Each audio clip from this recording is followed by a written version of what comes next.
So we got Steve from Blackstar here, who's going to run us through the Unity series bass amps that's brand new from the Blackstar company. Now, if you're familiar with Blackstar, they built some really killer guitar amps over the last number of years, and this is a new offering from them to cater to the the low end of the rock and roll world. Yeah, good to see you, man.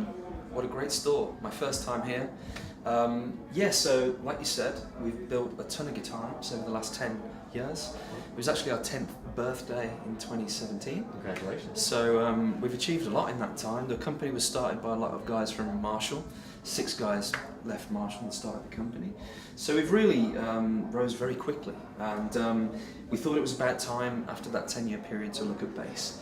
We've sort of scratched the surface a little bit. So we had the Bass Fly, you know, the mini 3-watt amps. We had the Bass Stereo Pack with a built-in compressor and like a sub-octave option with a drive option in there and stuff, which was pretty cool. And then we had the Beam, which is a desktop option, Bluetooth, electric guitar. I mean, Beam is an acronym, Bass Electric Acoustic Music. So there was a couple of bass preamps on there, which sounds really great. But we thought we wanted to do a specific bass range. And what started out as an idea to just step into the bass world with some smaller products, eventually for the engineers at Blackstar became a more serious project. So the guys, I mean, literally, they hired every classic bass product under the sun to study, to figure out what people loved about those particular classic amps. Tear it apart and analyze and figure out what makes it tick. And I mean, I work on the road constantly, so whenever I turned up to HQ in England, I would pull into the car park and I would hear coming from the building. It was like constant for months. And what the guys wanted to do was study different classic tones and try and incorporate them into one box with a ton of features, but not too much that the bassist would look at it and go, oh man, there's too many toys on there. Because, you know, a lot of bassists, including myself, like to plug into a bass amp, EQ, get our clean tone, and then get on with the show. So I'm a guitarist by trade, but I do play bass in a cover band back home. And for many, many years now, I've used Mark bass products, which are fantastic. Absolutely. And I use very much a clean tone as my fundamental foundation, but I do use a board with some pedals to give me some flavour playing live, because I play in a trio. Right. So on that board is a tuner, obviously, there's a compressor, there's a chorus, there's a drive of some sort, there's an octave generator of some sort. So the guys sat me down and said, as a bassist, what do you think we should include in the amp? And I explained what I used, and especially this day and age with bands like Muse and Royal Blood, and a lot of bassists going down different routes to becoming a very one-stop sort of guitar world. Yeah, absolutely. But the guys have managed to put everything in, but be discreet about it, but give you the option, if you wish, to use a larger pedal board, which is an optional extra, the FS12, just to open up that world if you want it. So the front panel is pretty discreet, if you can see on top there. It's made to look like a piece of outboard gear. It's a top loader, large knobs, these switches here. There's no flashing LEDs or anything like that. It's not a toy.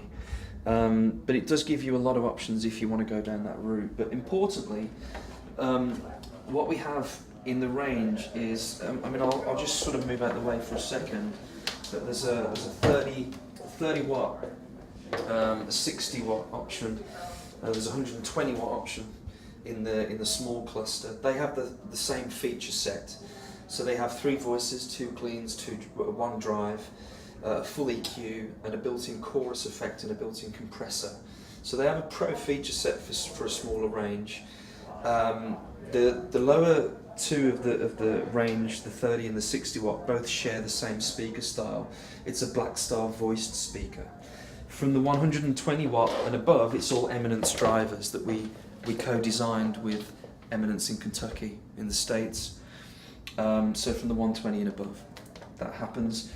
But the feature set from the 250, which we're plugged into right now, runs between that and the 500 210. This is a 115. And they share the full feature set, which is what we're going to run through today. So the smaller ones are all completely analog. The larger ones have an analog input stage and a digital Class D power amp for the remainder of the products. That's cool to know for the geeks out there. But we have a minus 10 dB or 0 dB setting for passive or active instruments. You can use that if you so wish to clip harder or whatever you want to do on that front end. So importantly, there's a gain and a master volume. That's either end of the chain. We then have 3 voices: flat, modern and classic. And that's not so dissimilar to most digital bass products that are out there, right? You usually have a good choice of voicing to find your tone. But what is a little bit different and a different angle is that we've got 3 responses as well. So if you can appreciate every voice has 3 responses, every response has 3 voices. So there's a lot of options for tone there. There's a pretty substantial amount of customization there. Yeah, so the idea is that, I mean, for the longest time now, I've been using Unity as my go-to bass amp for shows, and it did take a little bit of a curve to figure out how it felt under my fingers in a live environment and to find my tone. But what's important is that the tools are there for you. It's kind of like a Swiss Army knife, if you like. You don't use everything at the same time, but you find the tool that works for you the best and you use it. So the voicing and the marriage with the response is super important, but as a really quick way to your customer base, I'm just going to give you 3 examples of tones that I think where we're going as 3 references. You know, the EQ is currently completely flat, but I'm going to give it a little bit more low end, a bit more top. We've got our mid, and then we've also got a semi-parametric sweepable mid, where we can cut certain frequencies.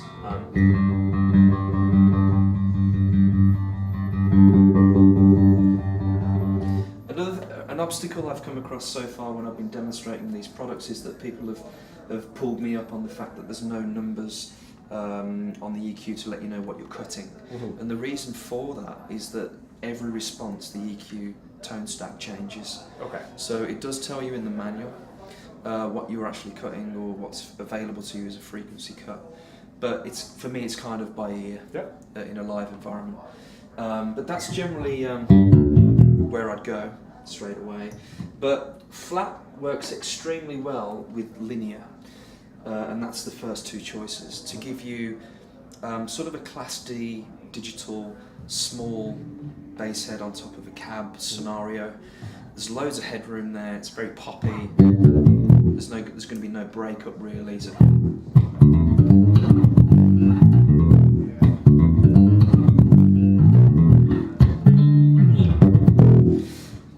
then the next 2 choices are modern and 6L6, so we're suddenly giving you a tube simulation. So if I can sort of paint the picture of a Class D digital bass amp, small, on top of a cab, and then switching straight away to sort of like a Fender style bassman, rounder, tube driven. And all of a sudden you get a completely different product, which is super cool. So same lick again.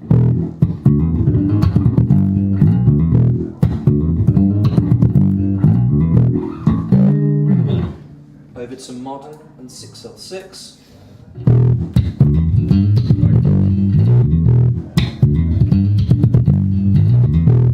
So instantly you've got a completely different flavour. Really cool feature, and it reminds me a lot of the TVP switch on the previous. You've got it. That's where it's sort of derived from. And it's wonderful because from the live standpoint, you don't know what the band decides to play that night. If they want to do something a little more vintage, a little more 60s, 70s era, it's nice to have that flat punch from that tone standpoint. And the final sort of reference I'll give you is classic with 6550. So where we're going here is the SVT classic sort of punch, grit.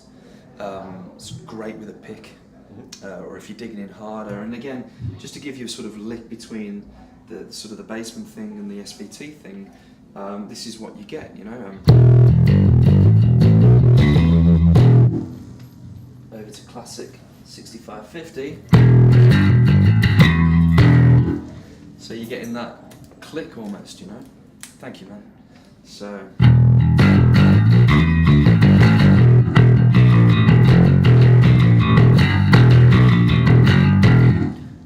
You can really dig in, and I know that when we launched this product at NAMM, a lot of the LA guys were just really digging that, because you know you got the guys from LA Guns walking up to you and I know that sound.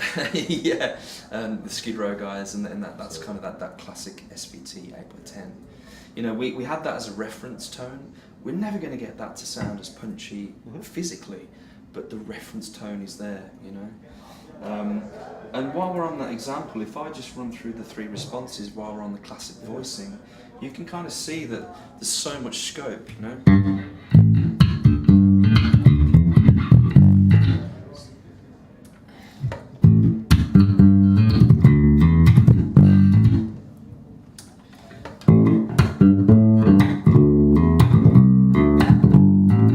Just without altering any EQ on the bass or anything. That's a huge range to pick and choose from. Yeah. It's really cool. So next along, we've got 3 choices of drive, okay?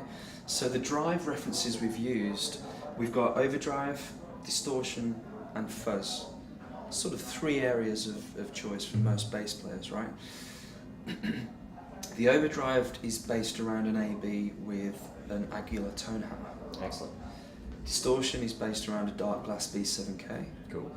And the fuzz is based around a classic Big Muff. Nice. So what we have here is a drive dial, okay? This is a blend between your clean signal and your overdrive signal. So when it's full up, it's the full tilt of that style. So as a sort of go-to example, I'm just going to increase the level to about 50%, but because we've got our FS12 plugged in right now, I can just load that overdrive in as I would on a stomp box. So that's super cool as well. If you don't have the pedal, it will automatically come on if you increase the level of the drive. So the first choice is OD, so this is based around that tone hammer.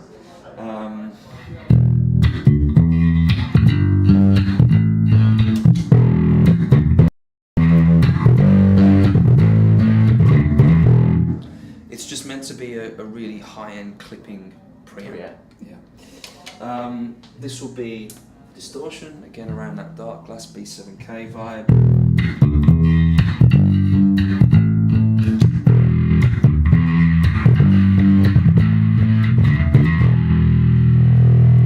Here we are at 50%, here we are at sort of 25%.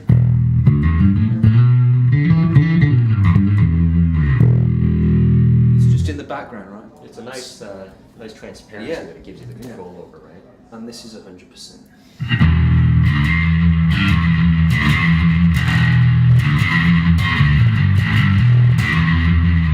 I can just load it in whenever I want. Super nice. Cool. And then lastly we've got fuzz, which is our classic sort of Big Muff, you know.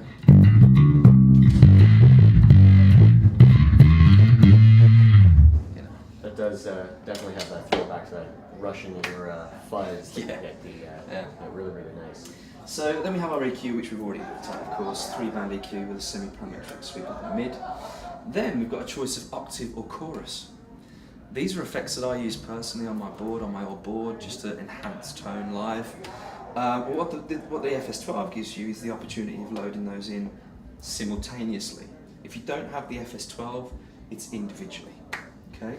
Now, on the rear panel of the amplifier, there are 2 very small trim pots. The first one is chorus. It controls the overall level of the chorus. The rate is set to a point that we felt would work great. Next to that is the octave up or down. So if you put that somewhere in the middle, you're getting a mixture of here, octave up, octave below, like a POG, basically. Cool. So I'm going to put the chorus on 100% and the POG on low to start with. So here's our chorus.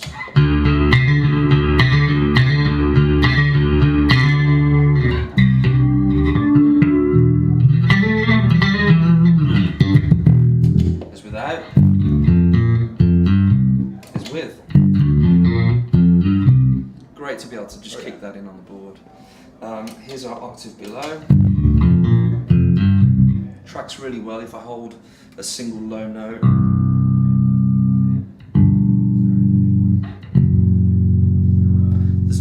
It doesn't do the boss skip. Yep.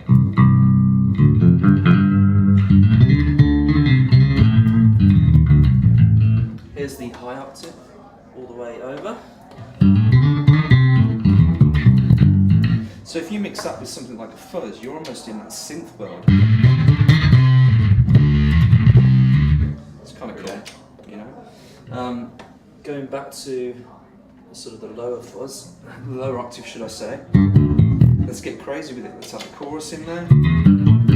Let's have the fuzz.